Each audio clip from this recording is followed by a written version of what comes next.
Bonjour et bienvenue à ce petit cours d'introduction pour bien comprendre Antigone de Jean Anouilh.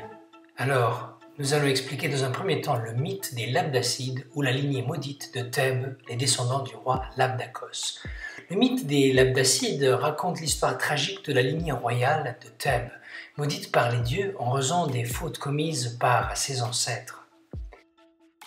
La malédiction pèse particulièrement sur les descendants de Labdakos, dont la famille est condamnée à une série de drames et de trahisons. Oedipe, fils de Laïos et Jocaste, tue accidentellement son père et épouse sa mère.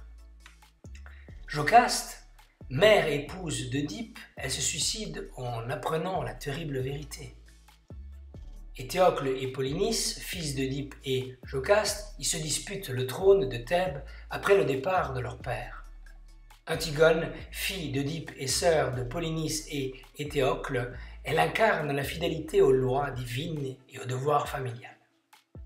Créon, frère de Jocaste, il devient roi de Thèbes après la mort des deux frères et incarne l'autorité de l'État. Voici ce qu'il faut donc savoir pour bien comprendre le début de la pièce.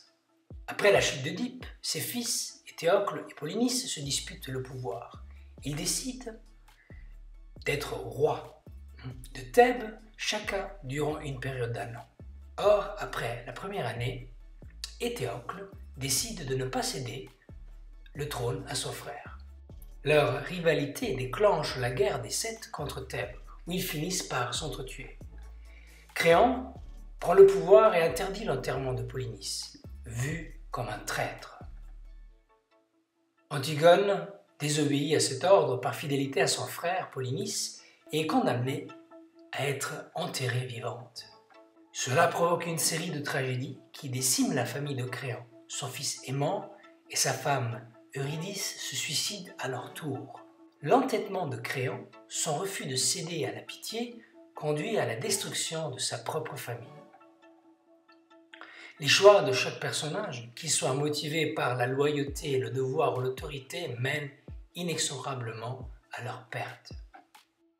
Créon se retrouve seul à la fin du drame, confronté au vide laissé par les morts qu'il a indirectement provoqué. Mais que faut-il apprendre de ce mythe? Eh bien, le mythe des Labdacides explore des thèmes universels comme le conflit entre des lois humaines et des lois divines, le destin inévitable et la responsabilité individuelle face à la fatalité.